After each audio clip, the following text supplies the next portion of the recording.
Welcome back. My name's Chris Gosselin from Australian Fund Monitors, and today we're talking to Richard Brennan from East Coast Capital Management.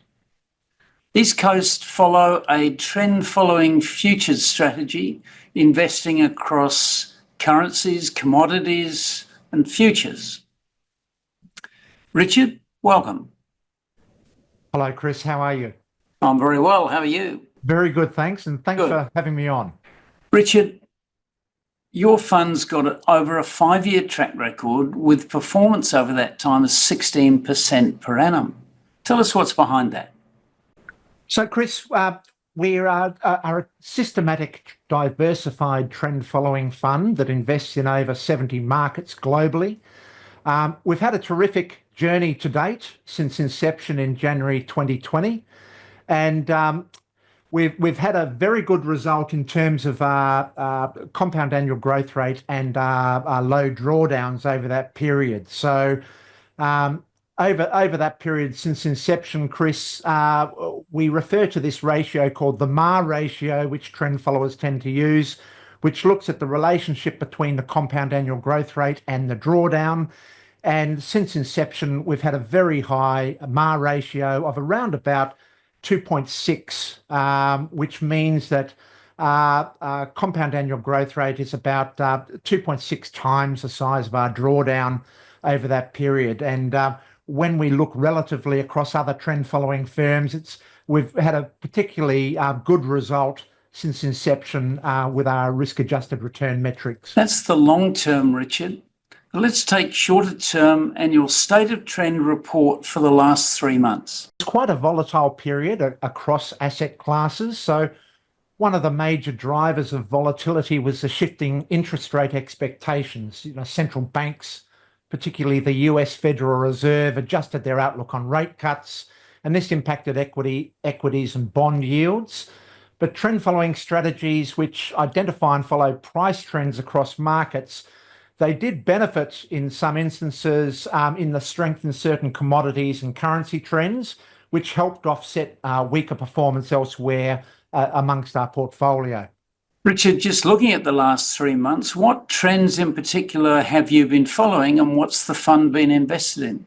So Q4, we had good opportunities in some of the assets like Bitcoin and agricultural commodities like cocoa, coffee, orange juice. These were all in major uptrends during that quarter.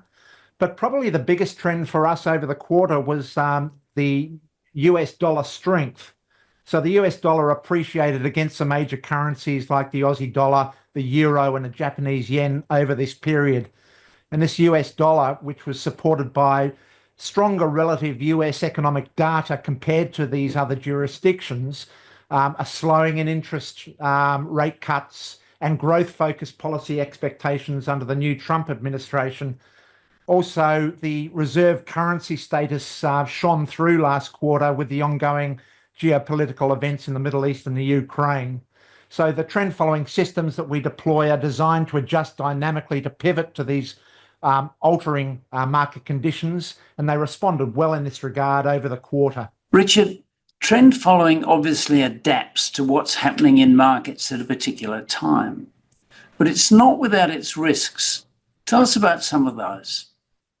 That's correct, Chris. So trend following strategies, we identify and capitalize on price trends, and these naturally evolve over time. So ECCM Systematic Trend Fund is, in our view, a very powerful diversifier due to its uncorrelated properties and what we call its lifting power in capturing outliers and its ability to provide protective cushioning during protracted equity or bond crises. So our historical data shows that combining the fund with traditional asset classes can enhance portfolios, and it has also stood on its own merits as a robust approach to navigating uncertainty and market dislocations. Richard, one of the benefits of alternatives has always been that they provide diversification to a traditional portfolio of equities or bonds.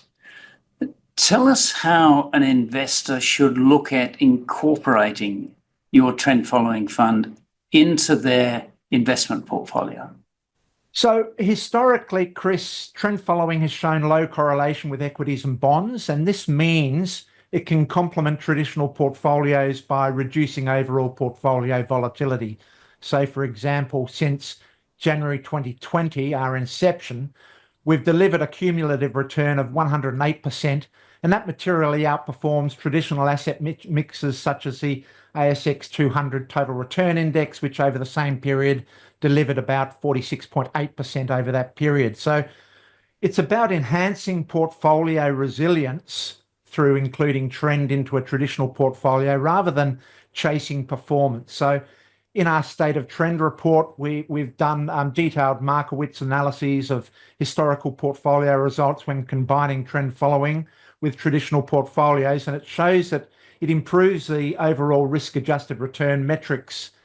But of course, investors should consider their own risk tolerance and investment objectives when evaluating their strategies. But we certainly find that a good dose of trend really helps a traditional portfolio.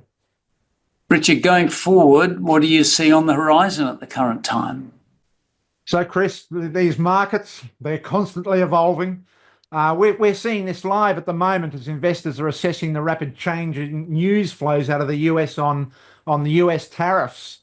So, of course, while trend following historically provides diversification benefits, no strategy is foolproof.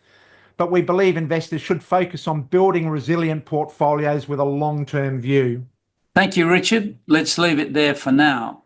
Thank you for your time. We look forward to seeing you again in the not too distant future to hearing more about your ECCM trend following fund. Thanks very much, Chris.